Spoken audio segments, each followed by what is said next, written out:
I think all of us have always had this fantasy when we sit at our desk and we've had a really long day or a long week of work to think, what if our life just changed radically?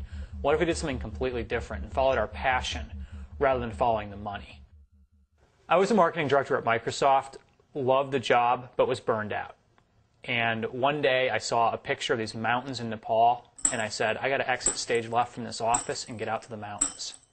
My idea behind going to Nepal was all about escaping from the daily grind at Microsoft, the conference calls, the emails, and just getting away.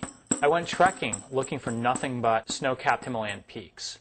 And what I found instead was a school that had 450 students and a library that was a library in name only. It was completely devoid of books.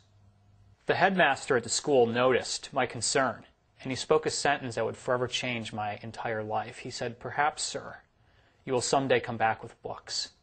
And in my own mind, I got this goofy grin on my face as I thought about returning with thousands of books in the back of a yak to give these kids access to a proper library. My father and I did a book drive, and a year later, we went back to that rural village in Nepal with thousands of books, and their reaction to the books just touched my heart. They had never seen brightly colored children's books before.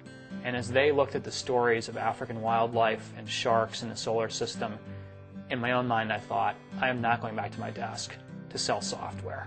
I am quitting my job and dedicating the rest of my life to building hundreds, if not thousands, of these rural libraries.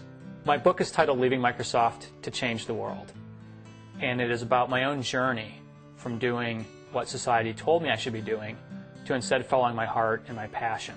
What started in one village in Nepal has now grown beyond my wildest dreams. I wrote this book because I wanted people to know that you don't have to be Bill Gates or Warren Buffett to go out and change the world. I mean, I'm just some ordinary guy who started an organization that now has set up over 3,000 libraries throughout the developing world and put 2 million books in the hands of kids.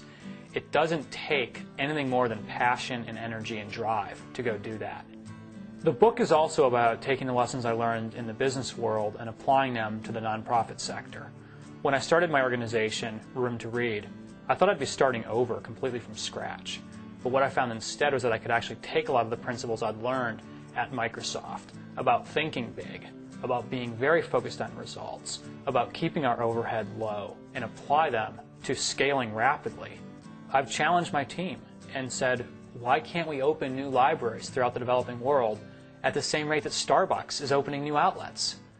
I hope my book inspires other people to think about what might be possible in their own life if they follow their passion, if they dare to dream big dreams, and if they think to themselves that maybe there is a second act possible during our adult lives.